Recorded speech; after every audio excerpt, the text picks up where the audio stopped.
এই বিভাগে আমরা বুনিয়াদী সংখ্যাজ্ঞান এবং তার উপাদানগুলি চিহ্নিত করব। বুনিয়াদী সংখ্যাজ্ঞান শিক্ষার পন্থা নিয়ে আলোচনা করব। বুনিয়াদী সংখ্যাজ্ঞান বলতে আপনারা কি বোঝেন? বুনিয়াদী সংখ্যাজ্ঞান সেই মৌলিক ক্ষমতাগুলিকে বোঝায় যা ছোট শিশুদের মৌলিক গাণিতিক ধারণাগুলি বুঝতে সাহায্য করে। হ্যাঁ, এতে সংখ্যা, গণনা, অনুমান, প্যাটার্ন এবং সহজ গাণিতিক কার্যক্রমের মতো দক্ষতাগুলি অন্তর্ভুক্ত। এই দক্ষতাগুলি স্কুলে শিশুর অগ্রগতির সাথে আরও জটিল গাণিতিক ধারণা বোঝার জন্য ভিত তৈরি করে। গণিতের ক্ষেত্রে আপনি প্রথমে সহজ বিষয়গুলি আয়ত্ত না করে জটিল ধারণাগুলিতে যেতে পারবেন না। বুনিয়াদী সংখ্যাজ্ঞান কেন এত গুরুত্বপূর্ণ এবং এটি কিভাবে শিশুদের সাহায্য করে? বুনিয়াদী সংখ্যাজ্ঞান যৌক্তিক চিন্তাভাবনা, সমস্যা সমাধান এবং মৌলিক গাণিতিক ধারণার দক্ষতা বিকাশে সহায়তা করে। প্রত্যহ দৈনন্দিন কাজ যেমন বাজার করা, রান্না করা এবং বাজেট বা আয় ব্যয় সম্পর্কে পরিকল্পনা করা ইত্যাদি কাজ করতে সহায়তা করে। বিশ্লেষণ, মূল্যায়ন এবং যৌক্তিক সমাধান শেখানোর মাধ্যমে শিশুদের সমালোচনামূলক চিন্তাভাবনাকে উৎসাহিত করে। জ্যামিতি এবং পদার্থবিদ্যার মতো অন্যান্য বিষয়ে শিখতে সহায়তা করে। বুনিয়াদী সংখ্যাজ্ঞানের 7টি মূল উপাদান এক এক করে দেখে নেওয়া যাক। প্রথমত আছে প্রাক সংখ্যার ধারণা, একের সাথে এক মেলানো, তুলনা, ক্রম, আকার ইত্যাদি হল প্রাক সংখ্যার ধারণার উদাহরণ। এগুলি শিশুরা সংখ্যা বোঝার আগেই শেখে। পরবর্তী উপাদান হল সংখ্যা এবং সংখ্যার কাজ। এই বিষয়ের অন্তর্ভুক্ত মূল দক্ষতাগুলি হল সংখ্যাজ্ঞান, চিহ্ন বোঝা, সংখ্যা ভাষায় ও চিহ্নে লেখা, সংখ্যার তুলনা যেমন বড় বা ছোট ইত্যাদি, মৌলিক কার্যক্রম, যোগ, বিয়োগ, গুণ, ভাগ এবং দৈনন্দিন জীবনে তাদের প্রয়োগ। তৃতীয় উপাদানটি হল আকার এবং স্থানিক সচেতনতা। এগুলি হল আকার, স্থান, দিক, অবস্থান এবং স্থান সম্পর্কিত। আসুন আমরা প্রাক প্রাথমিক শ্রেণীর জন্য একটি কার্যক্রম দেখি। একই রঙের আকারের কাটআউটের একাধিক সেট তৈরি করুন ছবিতে, যেমন দেখানো হয়েছে। সমস্ত আকৃতির কাটআউট মিশিয়ে রাখুন এবং শিশুদের আকারগুলি বাছাই করতে বলুন। তারপর শিশুদের সেই আকারগুলি নিয়ে কিছু নির্দেশ দিন, যেমন তোমাদের মাথায় গোলটি রাখো বা তোমার পিছনে দাঁড়িয়ে থাকা বন্ধুকে ত্রিভুজটি দাও। এই ধরনের কার্যক্রম স্থানিক অর্থ বুঝতে সাহায্য করে। এরপর আমরা পরিমাপ নিয়ে আলোচনা করব। শিশুদের আকার, দৈর্ঘ্য, আয়তন এবং অন্যান্য গুণাবলী যা পরিমাপ করা যেতে পারে তার সাথে পরিচয় করিয়ে দেওয়া। চলুন কয়েকটি কার্যক্রম দেখা যাক। প্রাক প্রাথমিক স্তরে একটি কার্যক্রম করা যেতে পারে, যেমন একটি মগের বা গ্লাসের সাহায্যে জল বা বালি দিয়ে একটি বালতি ভর্তি করা। শিশুরা যখন এই কার্যক্রমে অংশগ্রহণ করবে তখন তাদের প্রশ্ন করুন, কোনটিতে বেশি জল ধরে, কোনটি দ্রুত বালতি পূরণ করবে বলে মনে হয়, গ্লাস না মগ। প্রথম শ্রেণীর জন্য ফুট স্প্যান দ্বারা শ্রেণীকক্ষ মাপা। মেঝেতে একটি লাইন আঁকুন। গণনা করতে করতে লাইনে উপরে হাঁটুন, যেভাবে ছবিতে দেখানো হয়েছে। শিশুদেরও একই কাজ করতে বলুন। তাদের জিজ্ঞাসা করুন লাইনটি সম্পূর্ণ করতে তাদের কত পা হাঁটতে হলো। হ্যান্ড স্প্যান দ্বারা ও ঘরের বিভিন্ন জিনিস মাপা যেতে পারে। চতুর্থ শ্রেণীর জন্য শ্রেণীকক্ষ পরিমাপ করা। শিশুদের জোড়ায় জোড়ায় ভাগ করে দিন। তাদের মিটার পরিমাপ টেপ বা স্কেল দিন। শ্রেণীকক্ষের বস্তু যেমন দরজা, জানালা, ডেস্ক, টেবিল ইত্যাদি পরিমাপ করতে তাদের সাহায্য করুন। নিশ্চিত করুন যে তারা পরিমাপ নথিভুক্ত করছে। এরপর আছে প্যাটার্ন। প্যাটার্ন হলো একটি বিন্যাস, ক্রম বা পুনরাবৃত্তি। সংখ্যা, রং, আকার, শব্দ ইত্যাদিতেও প্যাটার্ন দেখা যায়। প্রাক প্রাথমিক স্তরে আমরা প্যাটার্ন সংক্রান্ত বিভিন্ন ধরনের কার্যক্রম করতে পারি। বিভিন্ন রঙের ব্লক দিয়ে প্যাটার্ন। ধরা যাক আপনার কাছে একই আকারের বিভিন্ন রঙের ব্লক রয়েছে। আপনি লাল হলুদ একটি প্যাটার্ন তৈরি করতে পারেন এবং শিশুদের প্যাটার্নটি শেষ করতে বলতে পারেন। হাততালি এবং তুড়ি দিয়ে প্যাটার্ন, যেমন তালি, তুড়ি, আবার তালি, তুড়ি এবং পুনরাবৃত্তি। সহজ কিন্তু খুব কার্যকর। এরপর ডেটা হ্যান্ডলিং। এর মূল উপাদান হল ডেটা সংগ্রহ করা, লিপিবদ্ধ করা, ট্যালি মার্ক ব্যবহার করে ডেটা ব্যাখ্যা করা, পিক্টোগ্রাফের মাধ্যমে তাকে রূপ দেওয়া, সঠিক স্কেল এবং একক নির্বাচন করা এবং উপসংহারে পৌঁছানো। প্রাক প্রাথমিক এবং প্রথম শ্রেণীর জন্য আবহাওয়া ট্র্যাকিংয়ের মতো মজাদার কার্যক্রম করতে পারেন। শিশুদের সাথে প্রতিদিনের আবহাওয়া নিয়ে আলোচনা করুন। প্রতীক ব্যবহার করুন। রোদের জন্য সূর্য, মেঘের জন্য মেঘ, বর্ষার জন্য বৃষ্টি। দৈনিক কলাম সহ একটি সাপ্তাহিক চার্ট তৈরি করুন। প্রতিদিন চার্টে সেই দিনের আবহাওয়া অনুযায়ী সংশ্লিষ্ট প্রতীক যোগ করুন। সপ্তাহের শেষে চার্ট পর্যালোচনা করুন। আবহাওয়ার প্যাটার্ন নিয়ে আলোচনা করুন এবং শিশুদের মধ্যে সমালোচনামূলক চিন্তাভাবনাকে উৎসাহিত করুন। অবশেষে আছে গাণিতিক যোগাযোগ। গাণিতিক যোগাযোগ হল শব্দ, প্রতীক বা ছবি ব্যবহার করে গাণিতিক ধারণা প্রকাশ করার ক্ষমতা। এটি অত্যন্ত গুরুত্বপূর্ণ কারণ এটি শিশুদের যুক্তি ব্যাখ্যা করতে এবং তাদের গাণিতিক ধারণাকে গভীর করতে সহায়তা করে। বুনিয়াদী সংখ্যা জ্ঞানে গাণিতিক যোগাযোগের ভূমিকা। বোধগম্যতা গঠন করে। শিশুরা গণিত নিয়ে কথা বললে তাদের মধ্যে গাণিতিক ধারণার বোধগম্যতা গভীর হয়। শব্দভাণ্ডার বিকাশ করে। শিশুদের গুরুত্বপূর্ণ গাণিতিক শব্দগুলি সঠিকভাবে শিখতে এবং ব্যবহার করতে সহায়তা করে। সমস্যার সমাধানে উৎসাহিত করে।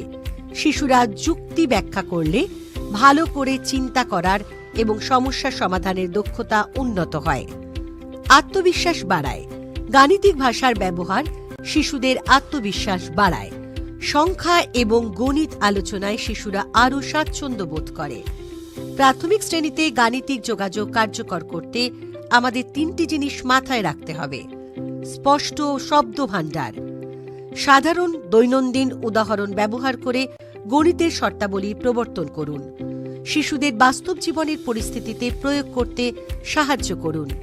গাণিতিক আলোচনা। এমন আলোচনা উৎসাহিত করুন যেখানে শিশুদের যুক্তিসঙ্গতভাবে কথা বলতে হবে, যা তাদের বোঝার ক্ষমতা আরও গভীর করবে। যোগাযোগের মূল্যায়ন। শিশুরা তাদের চিন্তাভাবনা ব্যাখ্যা করতে এবং গাণিতিক ভাষা সঠিকভাবে ব্যবহার করতে পারছে কিনা সে বিষয়ে নজর দিন, শুধুমাত্র সঠিক উত্তর পাওয়ার উপর নয়।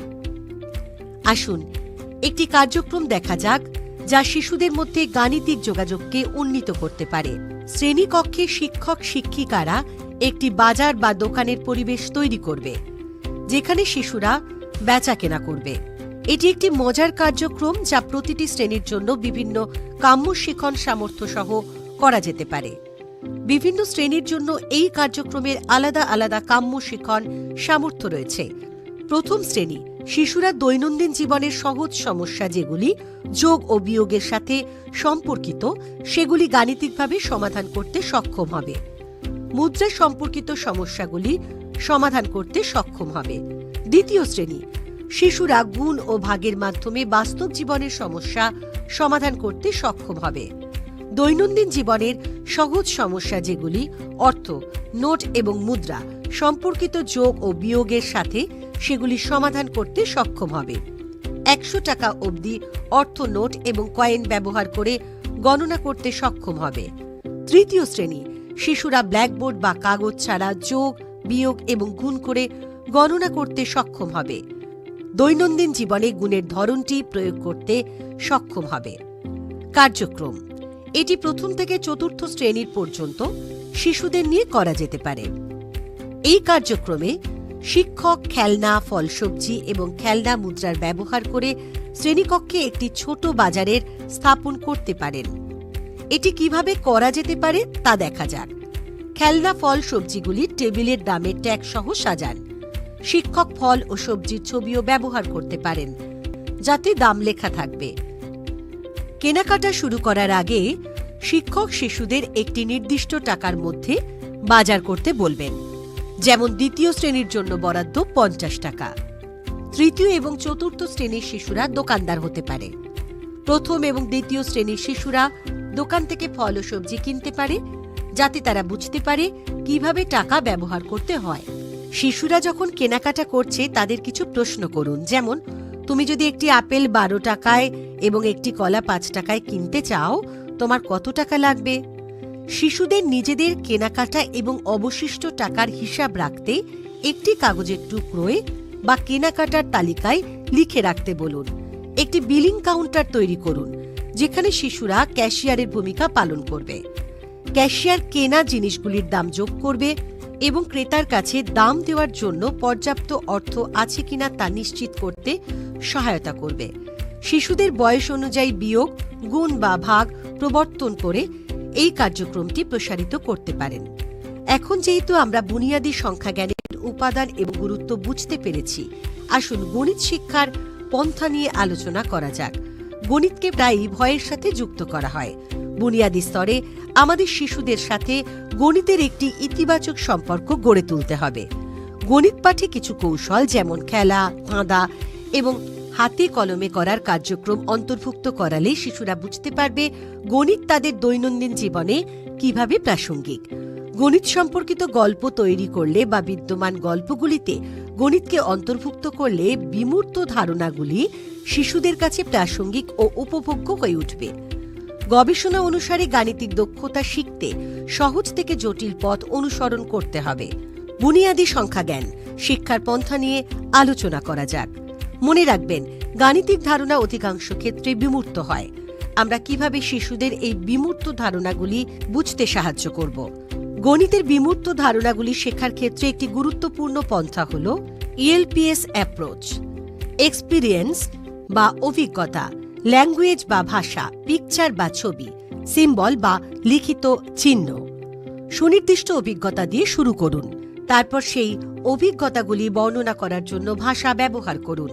ভাষা হাতে কলমে করার অভিজ্ঞতা এবং বিমূর্ত গাণিতিক চিহ্নগুলির মধ্যে একটি সেতু হিসেবে কাজ করে, যা শিশুদের গাণিতিক ধারণাগুলি আয়ত্ত করা এবং ব্যক্ত করা সহজ করে তোলে। ছবি ব্যবহার করুন। অবশেষে যোগ বা ভাগের মতো গাণিতিক চিহ্নগুলির সাথে শিশুদের পরিচয় করিয়ে দিন এবং হাতে কলমের মাধ্যমে গাণিতিক চিহ্ন, প্রতীক এবং শব্দভাণ্ডারকে বাস্তব জীবনের উদাহরণের সাথে সংযুক্ত করা খুব দরকার। নমনীয় চিন্তাভাবনাকে উৎসাহিত করা এবং সমস্যা সমাধানের জন্য একাধিক কৌশল ব্যবহার করা নিয়ে কথা বলা যাক। উদাহরণস্বরূপ, আপনি শিশুদের 12 নম্বর তৈরি করার বিভিন্ন উপায় খুঁজতে বলতে পারেন। এই কার্যক্রমটি শিশুদের বয়স অনুযায়ী যোগ, বিয়োগ, গুণ এবং ভাগ অন্বেষণ করতে সাহায্য করবে।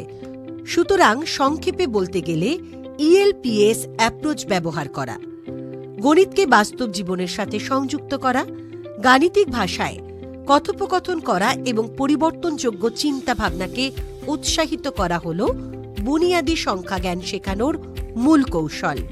গাণিতিকভাবে দক্ষ হওয়ার জন্য শিশুদের মধ্যে ধারণাগত বোঝাপড়া, পদ্ধতিগত বোঝাপড়া, কৌশল, প্রয়োগ, যোগাযোগ, যুক্তি এবং গণিতের রসাস্বাদন তৈরি করতে হবে।